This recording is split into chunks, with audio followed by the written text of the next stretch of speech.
Hi friends, स्वागत है आपका इस वीडियो में। इस वीडियो में हम बात करने वाले हैं रेलवे ग्रुप डी की वैकेंसी को लेकर। फ्रेंड्स, जैसा कि आप सभी को मालूम है कि रेलवे की एक नोटिस जारी हो गई है जिसमें रेलवे वैकेंसी के बारे में बताया गया है। हालांकि रेलवे की ऑफिशियल जो नोटिस और फॉर्म फिलअप की जो डेट है वो क्लियर नहीं हुआ है, लेकिन फ्रेंड्स हम आपको बता दें कि जो फॉर्म फिलअप की डेट है वो जल्द ही आपको मिल जाएगी। उस नोटिस को भी हम ऑफिशियल ही कह सकते हैं क्योंकि वो भी रेलवे के द्वारा ही जारी किया गया है। एक चीज़ है फ्रेंड्स कि इस भर्ती में आपको देखने को मिलेगा कि भर्ती बहुत ही कम है। जितनी उम्मीद जताई जा रही थी उतनी भर्ती नहीं मिला है। ठीक है, इस भर्ती में अगर जितनी भर्ती आई है उसमें बात करें तो आईटीआई वालों को थोड़ा सा फ़ायदा मिला है, लेकिन जो नॉन आईटीआई हैं उनको कहीं ना कहीं निराशा होगी, क्योंकि एक तो भर्ती कम है और ऊपर से उन लोगों की पोस्टें भी कम है, तो उन लोगों के बीच कंपटीशन भी ज़्यादा होगा। आपको हम बता देते हैं फ्रेंड्स कि भर्ती का फॉर्म लगभग आपको जनवरी से भरने चालू हो जाएंगे, लेकिन आपको अभी से जो उसकी तैयारी है वो चालू कर देनी चाहिए, क्योंकि इस बार आपको कंपटीशन हाई देखने को मिलेगा। ठीक है फ्रेंड्स, इसके फॉर्म फिलअप जनवरी से चालू होकर जनवरी में समाप्त कर दिए जाएंगे या फरवरी के कुछ दिन तक चालू रहेंगे। एक महीना आप भी जानते हैं फॉर्म फिलअप का डेट रहता है, उसके बाद से मॉडिफिकेशन की डेट रहती है। हालांकि इन सब चीज़ों के बारे में हम आगे वीडियो में बात करेंगे। इस वीडियो में हम बात करते हैं कि सबसे पहले फॉर्म फिलअप के लिए जो डॉक्यूमेंट ज़रूरी होते हैं वो आपको बनवा के रख लेना चाहिए, और इसमें हम यही बात करेंगे कि कौन से डॉक्यूमेंट हैं जो आपको बनवाना चाहिए। उसमें गलती है सुधार करवा लीजिए, क्योंकि आप भी जानते हैं कि जब एक बार रेलवे आपके फॉर्म को रिजेक्ट कर देती है तो फिर आपको उस एग्ज़ाम में बैठने को नहीं मिलता है। हाल ही में आप देखे होंगे कि जो टेक्नीशियन का एग्ज़ाम हो रहा है, जिन कैंडिडेट का फॉर्म रिजेक्ट हो गया है उनके लिए कोई ऑप्शन नहीं है बजाय एग्ज़ाम छोड़ने के, क्योंकि जब फॉर्म ही रिजेक्ट हो गया है तो ना तो एडमिट कार्ड आएगा और ना ही तो आगे की प्रक्रिया होगी। तो फ्रेंड्स, इसमें हम यही बात करेंगे कि जो ज़रूरी डॉक्यूमेंट है वो अभी से आप बनवा के रख लीजिए, क्योंकि बहुत से डॉक्यूमेंट होते हैं जो बनने में टाइम लगते हैं। ठीक है, इसके बारे में हम बात करेंगे, साथ ही वैकेंसी की और जो चीज़ें हैं उसके बारे में बात करेंगे।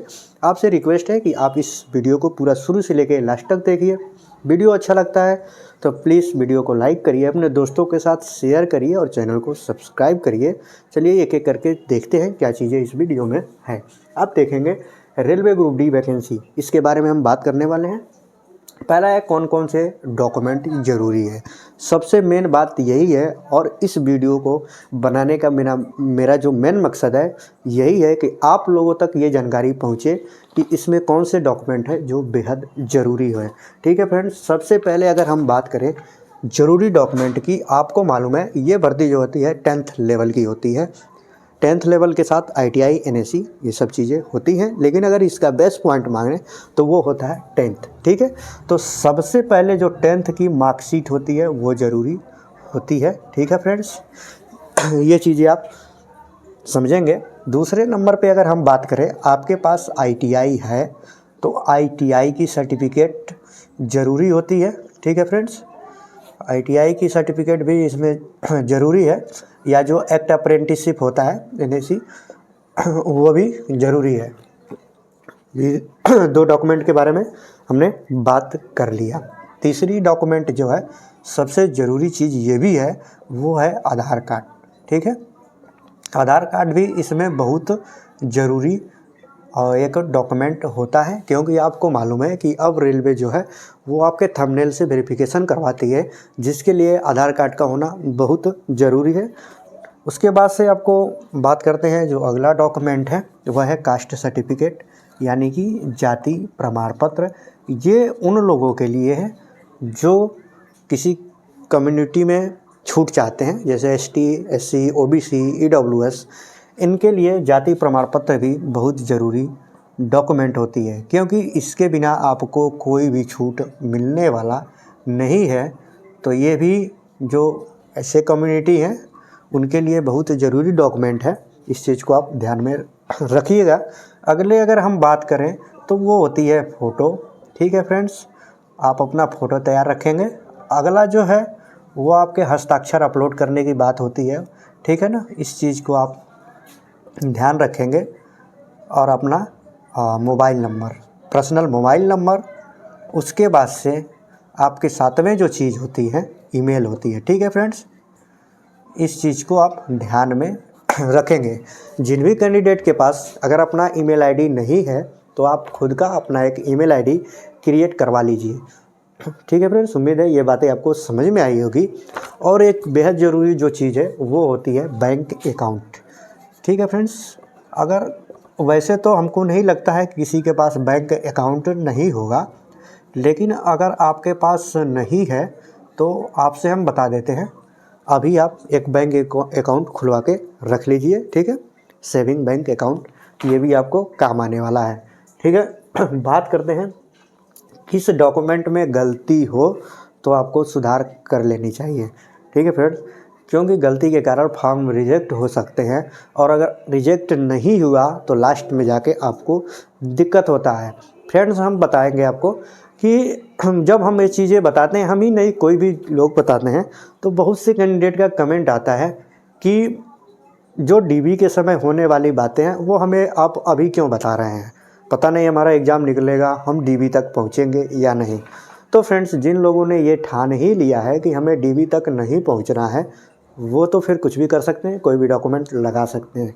लेकिन कोई भी कैंडिडेट है जो फॉर्म अप्लाई करता है तो ये सोच के ही करता है कि हमारा फाइनल सिलेक्शन हो और हम इसमें नौकरी लें। ठीक है फ्रेंड्स, तो इसके लिए तो यही चाहिए कि हमारे सारे डॉक्यूमेंट सही हो और लास्ट तक हमें कोई इसकी वजह से प्रॉब्लम ना हो। ठीक है, बाकी जो लोग कमेंट करते हैं उनकी आप बातों को ध्यान नहीं देंगे। देखिए फ्रेंड्स, इसमें अगर हम बात करते हैं कि डॉक्यूमेंट में गलती ना हो, तो गलती तो आपको किसी भी डॉक्यूमेंट में नहीं होनी चाहिए। अगर मेन बात करते हैं 10th के मार्कशीट में, तो फ्रेंड्स अगर 10th के मार्कशीट में आपके नाम की स्पेलिंग में कुछ एरर है, कुछ गलतियां हैं।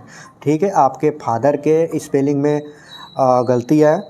ठीक है, मदर के स्पेलिंग में कुछ गलतियां हैं, इस चीज़ को आप देख लेंगे। डेट ऑफ बर्थ में अगर आपके कुछ गलती हैं इस चीज़ को आप देखेंगे। अगर सुधरवाने लायक हो, सही करवाने लायक हो, तो अभी आपके पास टाइम है, क्योंकि भर्ती के फॉर्म अप्लाई का डेट नहीं चालू हुआ है। तो इस बीच में आप इस चीज़ को मॉडिफिकेशन करा सकते हैं। ठीक है, अगर करवा सकते हैं तो इस चीज़ को आप सही करवा के अभी से रख लीजिए। मेरे कहने का मेन मतलब यही है। फ्रेंड्स, अगर हम अगली डॉक्यूमेंट की बात करें तो आप देखेंगे कि जो NAC है यानी ITI सर्टिफिकेट, जो आपके ITI के भी सर्टिफिकेट हैं और एक अप्रेंटिस जो भी है आपके सर्टिफिकेट हैं, अगर उसमें भी कुछ गलती है आपके नाम में, फादर के नेम में जो भी है मार्कशीट सर्टिफिकेट, उसमें गलती है, उसको आप सुधरवाने की काम करें। क्योंकि इन सब चीज़ों की जांच जो होती है बारीकी से होती है। आप इस चीज़ को शायद ना मानेंगे कि जब आप रेलवे के डीवी में जाते हैं ना, तो जो बेस डॉक्यूमेंट होता है, जैसे कि मान के चलिए कि आपकी डॉक्यूमेंट 10th की है ना फ्रेंड्स, तो उसमें आपका नाम मान के चलिए, अगर हम आपको बताएं कि आपका नाम राज कुमार है। ठीक है, आप ऐसे लिखते हैं, तो फ्रेंड्स मान के चलिए आपका नाम ऐसे है राजकुमार। ठीक है, सब डॉक्यूमेंट में, और 10th की मार्कशीट में आपका नाम ऐसे लिख के स्पेस दे के ऐसे लिखा हुआ है। ठीक है ना, इस चीज़ को आप ध्यान रखिएगा। इसके लिए भी दिक्कत खड़ी हो जाती है डॉक्यूमेंट में, लेकिन इसके उपाय होते हैं, बाहर नहीं आपको निकाला जाएगा, इसके उपाय होते हैं, वो हम आपको बताएंगे। आप इस चैनल के साथ बने रहेंगे फ्रेंड्स, तो हम आपको तैयारी से लेके लास्ट तक की जितनी भी चीज़ें हैं, जब तक कि आप ज्वाइनिंग नहीं कर लेते, सारे अपडेट देते रहेंगे। इसके लिए करना सिर्फ आपको इतना ही है, आप चैनल के साथ जुड़े रहिए, सब्सक्राइब करके रखिए। हर टाइम पे वीडियो तैयारी कैसे करनी है, फॉर्म अप्लाई से लेके आपके सिलेक्शन प्रोसेस तक की जानकारी हम देंगे, और हर समय आप अपडेट रहेंगे। ठीक है, और इस चलते आपकी ना तो कोई फॉर्म रिजेक्ट होगी ना तो कुछ होगी, बाकी जो हम बता रहे हैं उस चीज़ को आपको फॉलो करना पड़ेगा। तो फ्रेंड्स, इस चीज़ को आप देखेंगे कि ITI अप्रेंटिस जो भी आपकी सर्टिफिकेट है उसमें भी कुछ आपकी गलतियाँ ना हो। ठीक है, ये चीज़ें आपको समझ में आ गई होगी।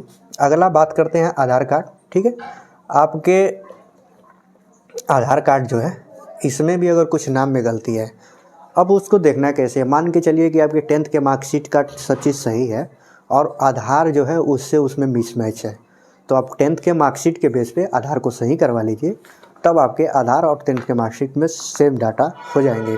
इसमें भी कुछ गलती है, नाम, स्पेलिंग वगैरह, तो उस चीज़ को सुधार करवा लें। हाँ, एक चीज़ होती है पता एड्रेस से लेके, मान के चलिए किसी का एड्रेस सेम पूरा का पूरा ही अलग है।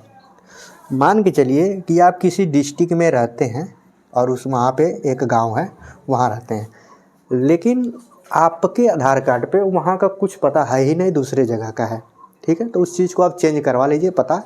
लेकिन अगर आपके गांव के नाम में स्पेलिंग में कुछ थोड़ा बहुत 1-2 अक्षर का स्पेलिंग गलत है ना, तो वो चल जाता है। उसके लिए आपको जो एफिडेविट है वो भी नहीं देना पड़ेगा, चल जाता है। पूरा का पूरा गलत नहीं होना चाहिए। अगर आपके गांव के स्पेलिंग में, आपके पोस्ट के स्पेलिंग में 1-2 अक्षर इधर उधर है तो चल जाएगा। ठीक है, इस चीज़ को आप ध्यान रखिएगा। आधार कार्ड की हम बात कर रहे हैं। ठीक है फ्रेंड्स, तो बात कर लिए आधार कार्ड, इसको आप सही करवा के रख लीजिए अगर गलती है तो।